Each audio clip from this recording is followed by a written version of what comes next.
Hey, good morning, guys. Today is January 11th. We are going to continue reading this book today. The section we're reading is called Effectiveness Defined.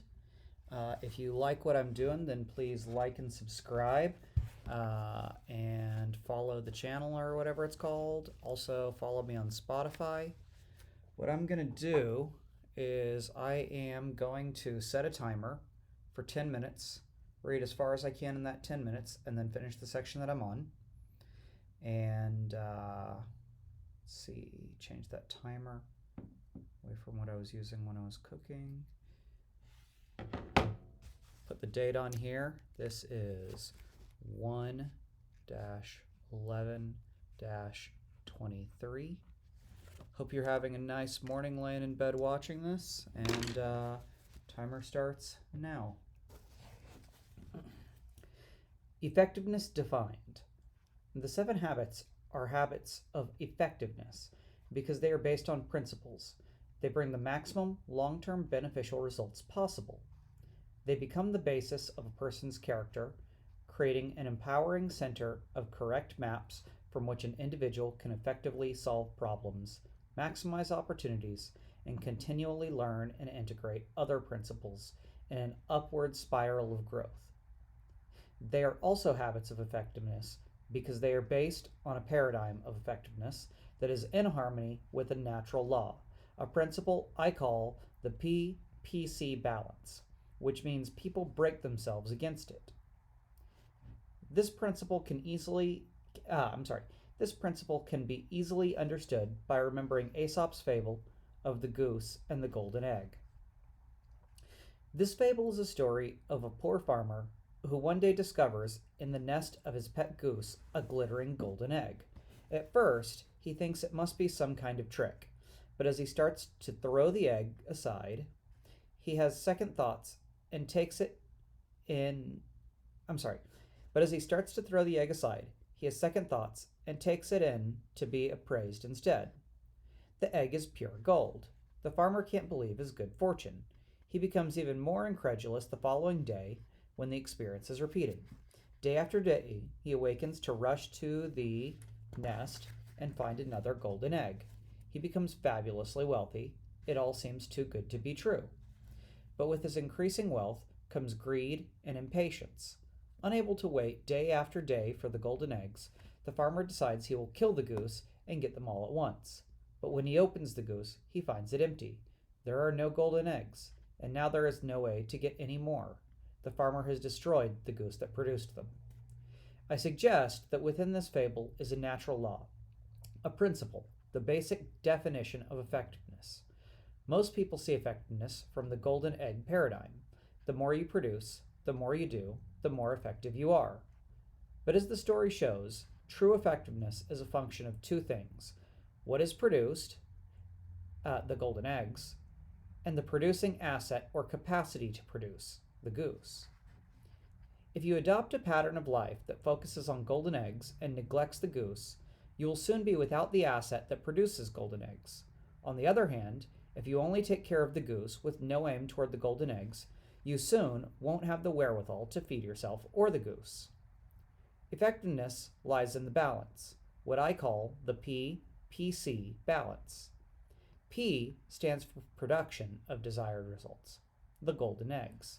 PC stands for production capability, the ability or asset that produces the golden eggs. 3 kinds of assets. Basically, there are 3 kinds of assets: physical, financial, and human. Let's look at each one in turn. A few years ago, I purchased a physical asset, a power lawnmower. I used it over and over again without doing anything to maintain it. The mower worked well for 2 seasons, but then it began to break down. When I tried to revive it with service and sharpening, I discovered the engine had lost over half of its original power capacity. It was essentially worthless. I had invested in PC in preserving had I invested in PC in preserving and maintaining the asset, I would still be enjoying its P, the mowed lawn. As it was, I had to spend far more time and money replacing the mower than I ever would have spent had I maintained it. It simply wasn't effective. In our quest for short term returns or results, we often ruin a prized physical asset, a car, a computer, a washer or dryer, even our body or our environment. Keeping P and PC in balance makes a tremendous difference in the effective use of physical assets. It also powerfully impacts the effective use of financial assets. How often do people confuse principle with interest? Have you ever invaded principle to increase your standing of living, to get more golden eggs? The decreasing principle has decreasing power to produce interest or income, and the dwindling capital becomes smaller and smaller until it no longer supplies even basic needs. Our most important financial asset is our own capacity to earn. If we don't continually invest in improving our own PC, we severely limit our options. We're locked into our present situation, running scared of our corporation or our boss's opinion of us, economically dependent and defensive. Again, it simply isn't effective. In the human area, the P-PC balance is equally fundamental, but even more important because people control physical and financial assets. When two people in a marriage are more concerned about getting the golden eggs, the benefits, than they are in preserving the relationship that makes them possible, they often become insensitive and inconsiderate, neglecting the little kindnesses and courtesies so important to a deep relationship. They begin to use control levers to manipulate each other, to focus on their own needs, to justify their own position, and look for evidence to show the wrongness of the other person. The love, the richness, the softness, and spontaneity begin to deteriorate. The goose gets sicker day by day. And what about a parent's relationship with a child? When children are little, they are very dependent, very vulnerable. It becomes so easy to neglect the PC work, the training, the communicating, the relating, the listening. It's easy to take advantage, to manipulate, to get what you want the way you want it, right now. You're bigger, you're smarter, and you're right. So why not just tell them what to do? If necessary, yell at them, intimidate them, insist on your way. Or you can indulge them. You can go for the golden egg of popularity, of pleasing them, giving them their way all the time. Then they grow up without any internal sense of standards or expectations, without a personal commitment to being disciplined or responsible. Either way, authoritarian or permissive, you have the golden egg mentality. You want to have your way, or you want to be liked.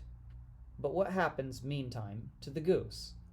What sense of responsibility, of self-discipline, of confidence in the ability to make good choices or achieve important goals is a child going to have a few years down the road? And what about your relationship? When he reaches those critical teenage years, the identity crises, will he know from his experience with you that you will listen without judging? That you really deeply care about him as a person? That you can be trusted no matter what? Will the relationship be strong enough for you to reach him, to communicate with him, to influence him? Suppose you want your daughter to have a clean room. That's P, production, the golden egg. And suppose you want her to clean it. That's PC, production capability. Your daughter is the goose, the asset that produces the golden egg. If you have P and PC in balance, she cleans her room cheerfully, without being reminded, because she is committed and has the discipline to stay with the commitment. She is a valuable asset, a goose that could produce golden eggs.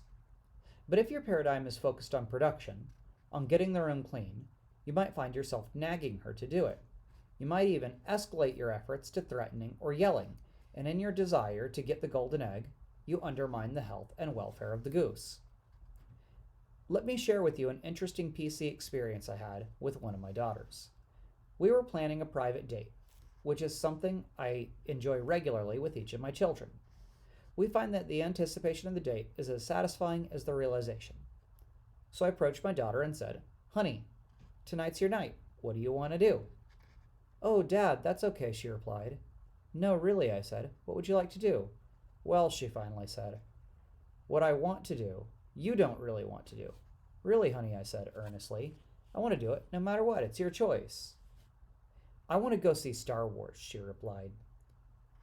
But I know you don't like Star Wars. You slept through it before. You don't like these fantasy movies. That's okay, Dad. No, honey, if that's what you'd like to do, I'd like to do it. Dad, don't worry about it. We always have to have this date. She paused and then added, But you know why you don't like Star Wars. It's because you don't understand the philosophy and training of a Jedi Knight. What? You know, the things you teach, Dad, those are the same things that go into training of a Jedi Knight. Really? Let's go see Star Wars. And we did. She sat next to me and gave me the paradigm. I became her student, her learner. It was totally fascinating. I could begin to see out of a new paradigm of the whole way a Jedi Knight's basic philosophy and training is manifested in different circumstances. All right, that's the timer, so I'm going to finish this last little paragraph, and then we'll be done. All right. That experience was not a planned P experience. It was the serendipitous fruit of a PC investment. It was bonding and very satisfying. We enjoyed golden eggs too. As the goose, the quality of the relationship was significantly fed. All right, guys, so that section was called 3 Kinds of Assets. And so tomorrow, the 12th, we will do organizational PC. What is the 12th? Is that going to be, what day is that going to be? That'll be on Thursday. So, yeah, you guys enjoy. And if you want some more from me, then you can check out my previous videos. And you can also check out my music on Spotify. Just go to Spotify and type in my name, William K. And I hope you enjoy. Have a nice day.